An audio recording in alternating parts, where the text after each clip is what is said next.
Assalamualaikum warahmatullahi taala wabarakatuh. Selamat sejahtera. Tuan-tuan, tolong share, tolong like, tolong subscribe.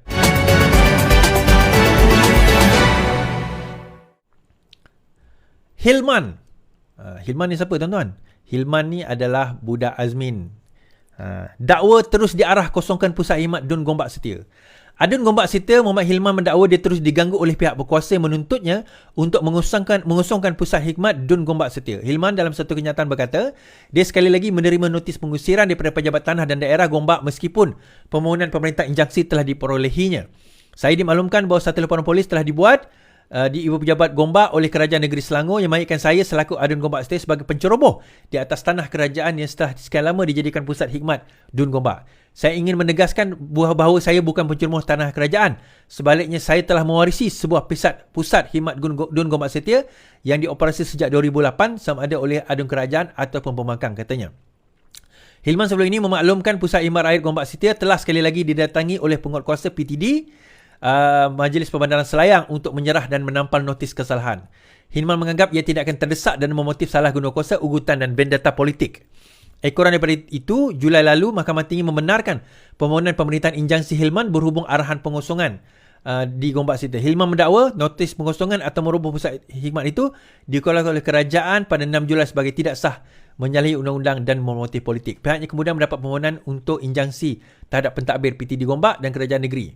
Mengulas lanjut, Hilman mempersoalkan tindakan dibuat Kerajaan Negeri di pihak berkuasa dilihat seolah-olah menghina dan tidak menghormati proses hukuman, proses mahkamah. Baik.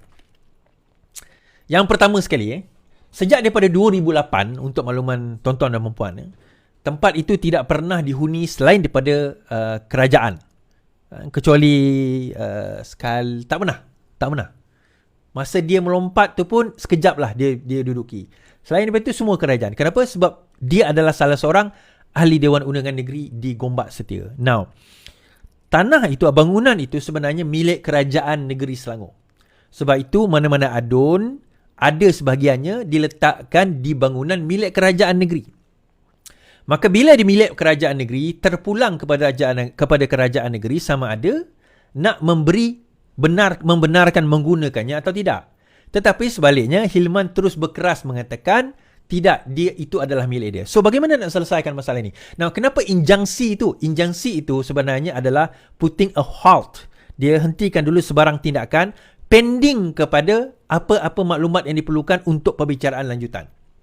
Okey, itu injunksi. Dia letakkan sekatan terlebih dahulu. Tapi sekatan itu bersifat sementara. Dia bukan bersifat permanent. Pending kepada apa-apa pertikaian yang tengah diorang bahaskan selama ini. Now, bangunan itu adalah bangunan kerajaan dan itu tidak dinafikan oleh malah Hilman kena membuktikan itu bukan bangunan kerajaan. Dia boleh kena buktikan itu bangunan dia ke, dia yang beli ke, menggunakan. Dia kena buktikan yang itu. Otherwise, dia duduk secara haram. Sebab, dia hanya kerana dia seorang ahli Dewan Undangan Negeri, tidak ada apa-apa peruntukan mengatakan tempat itu dia punya. Itu je, simple. So, bila Hilman okey, dia macam ni. Bangunan itu soalan paling sentral, soalan paling utama. Bangunan itu siapa punya? Itu soalan sentral. Adakah bangunan itu Hilman punya? Ataupun adakah bangunan itu orang lain, iaitu Kerajaan Negeri Selangor punya? Dan kalau bukan Kerajaan Negeri Selangor punya, contoh adalah Mr. X punya, orang lain individu. Maka adakah individu itu membenarkan Hilman tinggal di situ? Atau menggunakan bangunan tersebut? Itu persoalan je. Jadi kalau sekiranya seseorang menggunakan satu bangunan ataupun satu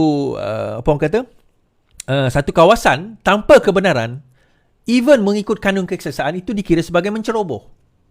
Tanpa kebenaran, itu dikira sebagai menceroboh. Jadi dalam hal ini, Hilman kena buktikanlah bahawa itu adalah bangunan dia. Kalau itu adalah bangunan kerajaan negeri, tidak hanya kerana, saya pernah menggunakannya. Betul lah. Macam kita sewa rumah jugalah. Hanya kerana kita pernah sewa rumah, tiba-tiba tuan rumah kata, saya nak balik rumah saya ni. Sebab anak saya dah kahwin. Oh, tak boleh lah Encik nak balik rumah Cik ni. Sebab saya dah duduk sini daripada hari tu. Memanglah aku bagi kau duduk, aku bagi kau sewa je, bukan kau punya. Macam sewa, rental dan sebagainya, itu bersifat sementara. Sebab itu kita panggil lease atau rent. Anything less than 3 years, sewaan kurang dari 3 tahun, kita panggil sebagai rental. Anything above 3 years, kita panggil sebagai lease.